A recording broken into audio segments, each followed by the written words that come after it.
Chapitre 13. L'ermite de Cartmel.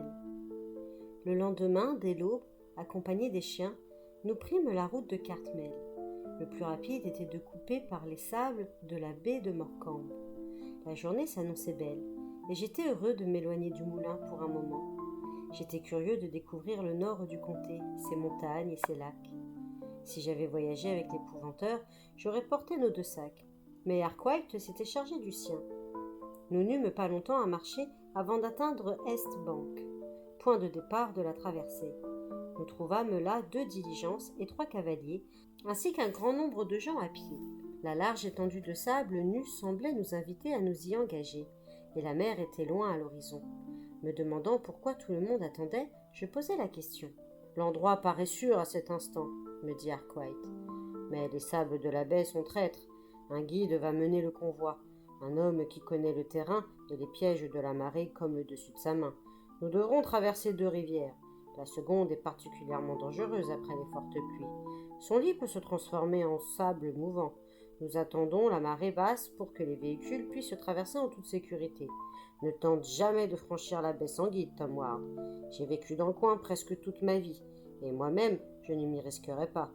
Même un très bon nageur ne survivrait pas s'il était pris dans le flux montant. L'eau envahit les chenaux si vite qu'elle t'emporte et te noie.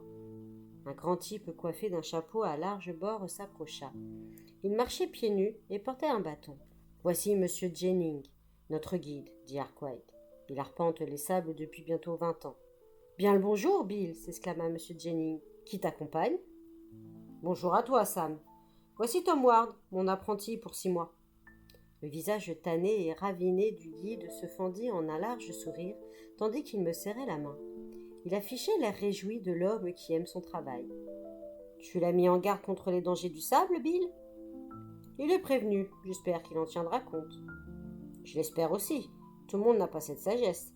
On va pouvoir partir d'ici dans une demi-heure. » Sur ces mots, il s'éloigna pour bavarder avec d'autres voyageurs. Enfin, le convoi s'ébranla. Sam Jennings marchant à grands pas devant les diligences, les cavaliers et les piétons restant à l'arrière. Le sable était humide, strié de sillons laissés par la marée.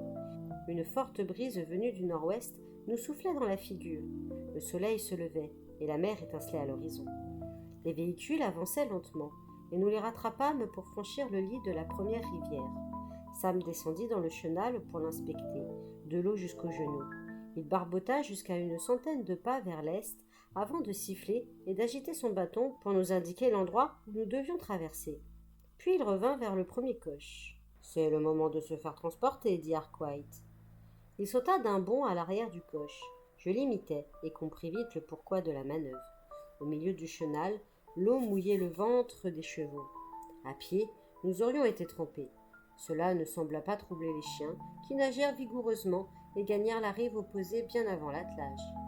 Nous descendîmes et marchâmes un moment, jusqu'au chenal suivant, la rivière Kent, tout aussi profonde. « Je n'aimerais pas être coincé ici à la marée montante, remarquai-je. »« Il ne vaudrait mieux pas, Tom Ward. » Désignant les terres au loin, il ajouta. « Tu vois ces collines ?» Je distinguais des pentes boisées, dominées par des bandes de terre rougeâtre. « Ces landes derrière Cartmel, c'est là que nous nous rendons. Nous y serons bientôt. » Il fallut parcourir 9 miles pour traverser la baie. Mais Arkwright m'expliqua que ce n'était pas toujours le cas. Le chemin le plus sûr changeait de place au gré des caprices de la rivière Kent. Malgré tout, et en dépit du danger, il était plus rapide de traverser la baie que de la contourner. Nous atteignîmes un endroit appelé Kent Bank où, après avoir payé et remercié le guide, nous laissâmes les sables derrière nous pour monter vers Cartmel, ce qui nous prit presque 1 heure. Nous dépassâmes un grand prieuré, 2 ou 3 tavernes et une trentaine d'habitations. Cela me rappela le village de Shipenden, avec ses enfants mal nourris, blottis dans l'encoignure des portes, les champs alentours désertés par les troupeaux. Les effets de la guerre se lisaient partout, et la situation n'irait qu'en empirant. Je pensais que nous ferions halte à Cartmel pour la nuit, mais notre tâche, apparemment, nous entraînait plus loin. « Nous allons rendre visite à Judd Atkins, un ermite qui vit en haut de cette colline, » m'expliqua Arkwright sans même me regarder. Il gardait les yeux fixés sur la pente raide devant nous.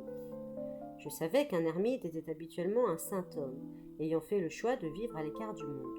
Je supposais donc qu'il ne serait pas enchanté de notre arrivée. Mais peut-être était-ce lui qui saurait utiliser le doigt tranché de Morwen pour localiser la sorcière.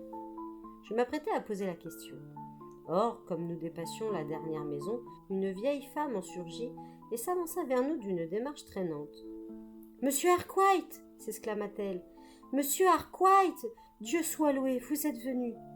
Elle s'accrocha à sa manche et lui secoua le bras avec irritation. « Laisse-moi, la mère.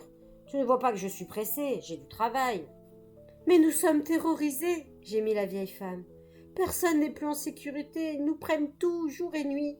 Nous allons bientôt mourir de faim si personne n'intervient. Aidez-nous, monsieur Arkwright, s'il vous plaît. »« Qu'est-ce que tu racontes? Qui prend tout ?»« Les recruteurs, des fripouilles, oui. Ça ne leur suffit pas d'envoyer nos garçons à la guerre. Ils nous volent le peu que nous avons. Ils ont leur repère à la ferme de Saltcombe. On ne sait plus que faire. » S'agissait-il des recruteurs qui m'avaient capturé? Ça semblait probable. Ils avaient parlé de se rendre dans le nord et avaient fui dans cette direction après l'apparition d'Alice. Je n'avais aucune envie de me retrouver face à eux. « C'est le travail du préfet de police, pas le mien, » grommela Arkwright. « Le préfet? Il y a 3 semaines, ils l'ont tellement battu qu'ils l'ont laissé pour mort.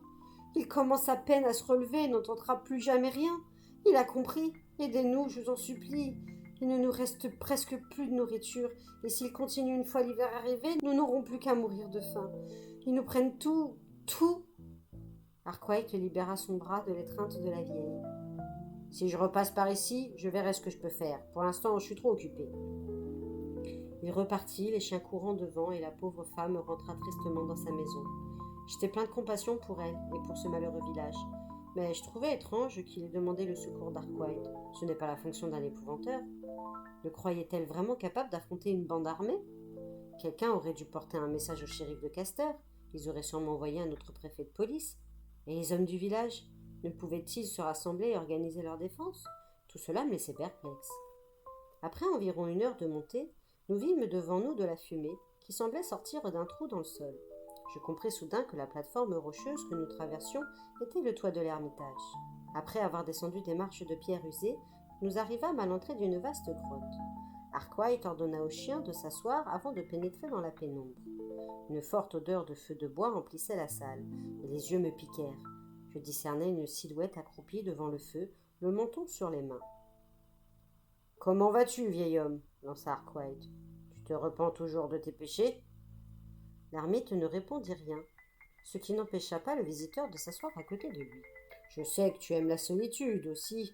Finissons-en rapidement. Je te laisse en paix, jette un œil là-dessus, et dis-moi où je peux la trouver. » Il ouvrit son sac, en sortit un chiffon froissé, et laissa tomber ce qui l'enveloppait sur le sol, entre l'ermite et le foyer. Mes yeux s'accoutumant à la pénombre, je vis que Jude Atkins avait une barbe blanche et une chevelure grise emmêlée. Il resta immobile une bonne minute, et semblait à peine respirer. Enfin, il ramassa le doigt de la sorcière, le tint près de son nez et l'examina longuement, l'air concentré. « Peux-tu m'aider » insista Arkwright. « Les agneaux ne naissent-ils pas au printemps » demanda l'ermite dans une sorte de coassement. « Les chiens ne hurent-ils pas à la lune? Je suis sourcier depuis de longues années, et n'ai encore jamais été pris en défaut. Pourquoi cela changerait-il » ? « J'en étais sûr » s'écria Arkwright avec enthousiasme. « Oui, William, je ferai ça pour toi, mais ça te coûtera un certain prix. » Arkwright parut stupéfait. « Un prix? Quel prix? Tu as choisi une vie de pauvreté, vieil homme. Alors, que veux-tu en paiement ?» La voix de l'ermite monta d'un ton. « Je ne réclame rien pour moi. D'autres sont dans le besoin, au village, en bas. Des gens affamés survivent dans la peur. Libère-les, et tu auras ce que tu désires. » Arkwright cracha dans le feu, et je vis ses mâchoires se contracter. « Quoi? Tu parles de cette bande de recruteurs qui occupe la ferme de Saltcombe? Tu veux que je les fasse déguerpir, c'est ça? Les temps sont troublés. Quand tout va de travers, il faut bien que quelqu'un remette de l'ordre. En cas de nécessité, le maréchal Ferrand n'hésite pas à réparer une porte, et le charpentier à ferrer un cheval. Qui avons-nous ici pour remplir cette tâche, sinon toi ?» Il y a eu un long silence. Enfin, Arkwright demanda. « Combien sont-ils? Que sais-tu d'eux » ? « Ils sont 5 en tout. Un sergent, un caporal et 3 soldats. Ils rançonnent le village depuis leur arrivée. » À cette description, je fronçai les sourcils. « Un groupe de recruteurs a sévi près de Chipenden, dis-je. Ils m'ont capturé. Par chance, j'ai réussi à m'évader. Ils étaient 5 également. J'ai bien l'impression qu'il s'agit des mêmes. L'un des soldats est un garçon à peine plus âgé que moi, et le sergent est une crapule. Ils sont armés de gourdins et de sabres. Dans un combat, vous n'aurez pas le dessus, monsieur Arkwright. Il me regarda en hochant la tête, puis se tourna vers l'ermite pour protester. Je ne suis pas de taille. Nous ne sommes que 3 et demi. Moi, les 2 chiens, et un gamin qui sent encore le lait. Un travail urgent m'attend, et je ne suis pas préfet de police. Tu as été un soldat, William, et chacun sait que tu es encore capable de briser des crânes, surtout quand tu as descendu une bouteille. Ça va te plaire, j'en suis sûre. Arkwright sauta sur ses pieds et toisa l'ermite d'un air furieux. Prends garde à ton propre crâne, le vieux. Je serai de retour avant la nuit. Pendant ce temps, occupe-toi de mon affaire. J'ai déjà perdu assez de temps.